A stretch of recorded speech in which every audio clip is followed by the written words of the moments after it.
Good afternoon. Today we will see the devil in the detail part 4. We are going to not talk about too many provisions, again one or two provisions, but where the fine print seems to be a little bit scary when we read the budgetary provisions. Section 79A is being introduced in the statute. The department has had a very bitter experience when it comes to search and seizure cases at times. Many a times when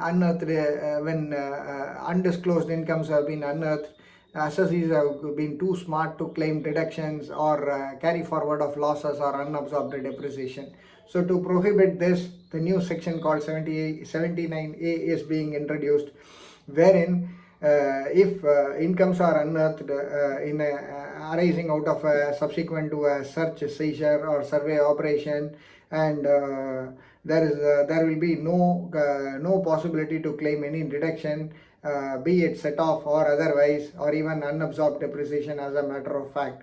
Now, readers will also recollect that there is a similar 115BBE section which taxes cash credits and undisclosed investments or investments not disclosed in full or unexplained investments, similarly at a 60% tax rate without any deductions or any adjustment to set-offs, etc. So it is more or less aligned with it, except for the fact that there was no specific provision when it comes to search, seizure and survey action. Now I think it is getting extended by means of a specific section.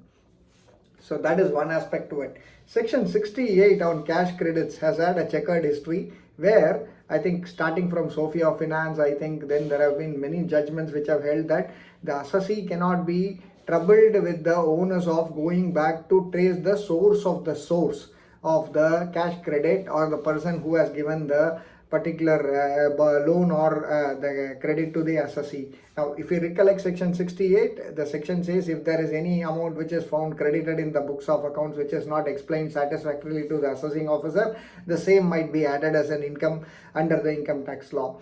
Now, the amendment which is proposed in the budget categorically says the assessee will need to definitely get something of an assurance from the lender that the money belongs to him, and the money and its source and its whereabouts and how it was earned. So now the section is getting more legalized, or what was in the judgments is getting now into the law. So now we will need to wait and see how the twist and the turn of this section will come up in the coming days. So those are two sections which I think will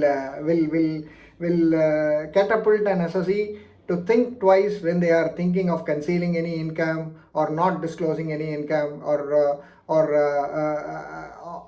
assessees will need to be a little bit wary when they want to carry some money or carry some money stashed somewhere in their pockets. Now, coming to one controversial provision which was there in the last budget, if you remember, goodwill stopped being an asset according to the income tax law because the judgment of Smith's Securities, which permitted depreciation on goodwill, was totally nullified with a amendment under the law. So when goodwill, here we are talking about acquired goodwill, because self-generated goodwill is always treated as with a zero value under the income tax law. When it comes to acquired goodwill, it was a depreciable asset until recent times when the budgetary amendment nullified it. Unfortunately, the provision which granted the calculation of the new block of the asset in which the goodwill could have belonged to.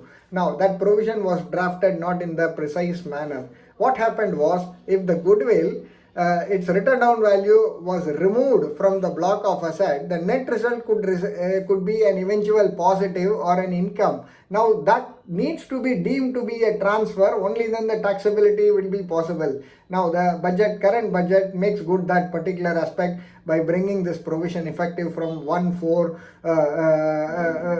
with the retrospective impact from 1/4/2021 onwards. Now, that also consequentially says, according to Rule 8 AC, which got inserted, that the written down value of the goodwill will be treated as the cost of acquisition of the acquired goodwill if there is a subsequent consideration which arises, so that the net amount can be taxed as a capital gain henceforth.